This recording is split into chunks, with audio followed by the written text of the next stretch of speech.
Jonas recebe uma missão impossível: pregar em Nínive. A história começa com um chamado claro, mas extremamente desconfortável. Levanta-te, vai à grande cidade de Nínive e clama contra ela, porque a sua malícia subiu até mim. Essas foram as palavras que o profeta Jonas ouviu diretamente do Senhor. Mas Nínive não era apenas uma cidade distante, era um império inimigo, violento, brutal. Um lugar odiado pelos israelitas. Jonas, um homem de Deus, sabia que não era apenas uma missão de pregação. Era como caminhar direto para a boca do lobo.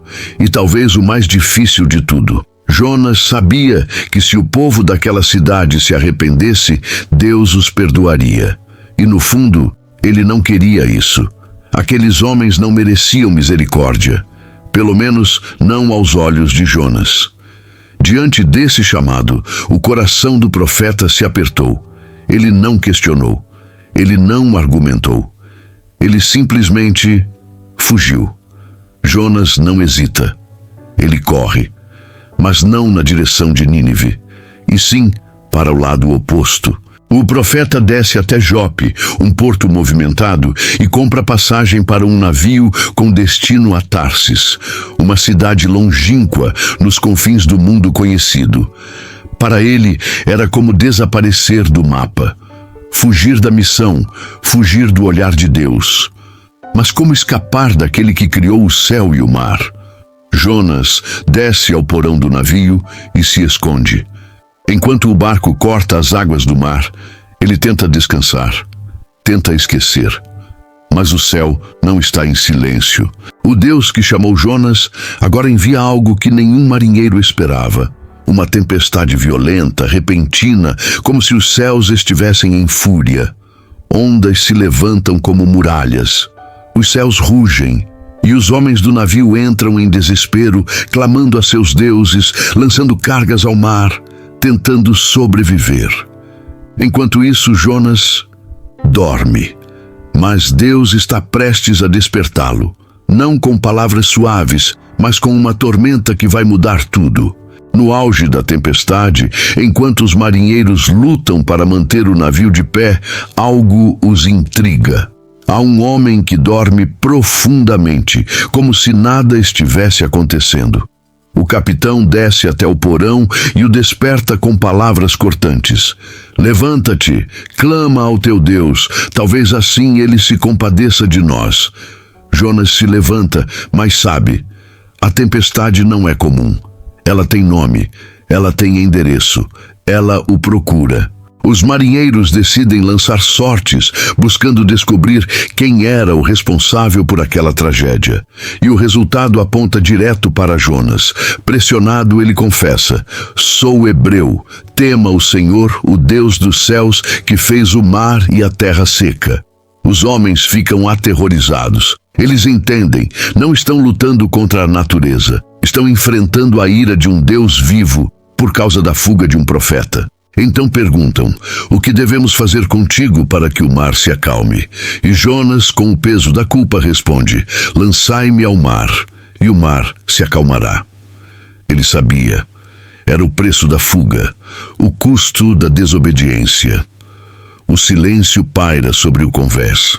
Os marinheiros, ainda hesitantes, tentam remar com mais força, lutam contra o mar, tentando evitar o destino do profeta. Mas quanto mais remam, mais as ondas crescem. Eles então levantam as mãos ao céu e clamam ao Deus de Jonas: Senhor, não nos deixes perecer por causa da vida deste homem. Não nos culpes pelo sangue inocente. E com o coração pesado, eles o lançam ao mar. No instante em que o corpo de Jonas toca as águas, a tempestade cessa. O mar, que rugia como um leão, se acalma como um cordeiro. O vento silencia. As nuvens se dissipam. A paz retorna. Os marinheiros, tomados de temor, adoram o Deus de Israel. Aquele ato de obediência trouxe não apenas salvação, mas reverência. Mas Jonas afunda. Engolido pelas águas, envolto pela escuridão do abismo, ele desce, cada vez mais fundo. E quando tudo parece perdido, quando a morte parece certa, algo ainda mais extraordinário acontece. O mar havia silenciado, mas para Jonas, o silêncio não era paz, era o som da queda. O som da escuridão que o envolvia enquanto seu corpo afundava, vencido pelas águas, pelo frio e pelo peso da própria desobediência. As correntes o puxavam para o abismo, como se o próprio oceano clamasse por sua alma. Sua visão escurecia, seu fôlego se esvaía. Jonas sabia que estava à beira da morte. Mas o Deus que envia tempestades também envia livramentos, mesmo que eles venham de formas incomuns. Então, no momento em que tudo parecia acabado, uma sombra gigantesca se moveu sob as águas. E o improvável aconteceu. Um grande peixe, preparado pelo próprio Deus, se aproximou e engoliu Jonas, vivo. Não foi o fim. Foi o começo do processo. Dentro do ventre da criatura, Jonas não morreu. Ele despertou. Envolto pelas paredes úmidas e sufocantes daquele ser, o profeta foi tomado por uma nova realidade. Escuridão total. Silêncio absoluto, e o tempo parecia ter parado. A cada batida do coração da criatura, Jonas sentiu o peso de sua escolha. A desobediência tinha um preço, e ele agora pagava esse preço com o corpo, com a alma, com o espírito. 3 dias e 3 noites se passaram. Não havia luz, não havia direção, mas havia Deus. E no silêncio das entranhas do mar, Jonas começaria a orar como nunca antes. Ali, no mais profundo da terra, Deus estava preparando algo ainda maior. Não apenas para Jonas, mas para toda uma cidade. No escuro do ventre do peixe, Jonas estava cercado por algo mais denso do que as águas, o peso da consciência.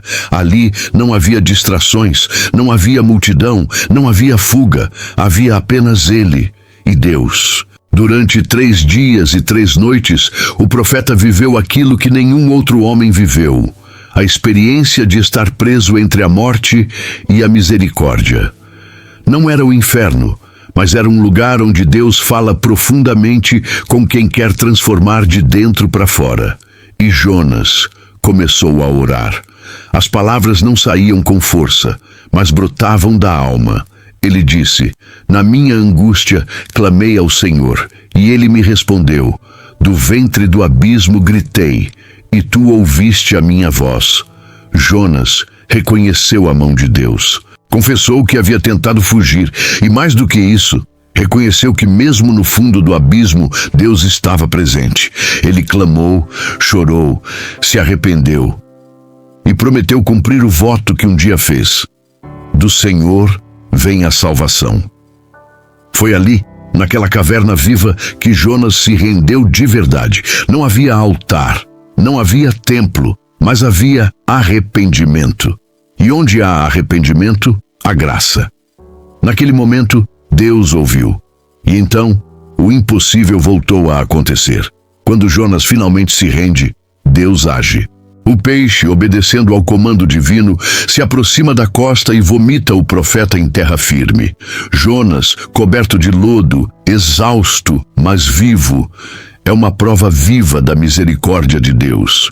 E então a voz do Senhor ecoa novamente, pela 2ª vez: "Levanta-te, vai à grande cidade de Nínive e proclama a mensagem que eu te darei."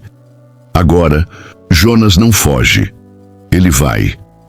A jornada até Nínive é longa, mas ele não hesita. Nínive era uma cidade gigantesca, cheia de violência, corrupção e idolatria, conhecida por seus pecados, temida por suas guerras. Ao chegar, Jonas se ergue entre as ruas daquela cidade pagã e profetiza com voz firme: "Daqui a 40 dias, Nínive será destruída." Não há promessas, não há sorrisos, não há palavras suaves, apenas uma sentença. Mas algo surpreendente acontece. O povo ouve, o povo se dobra.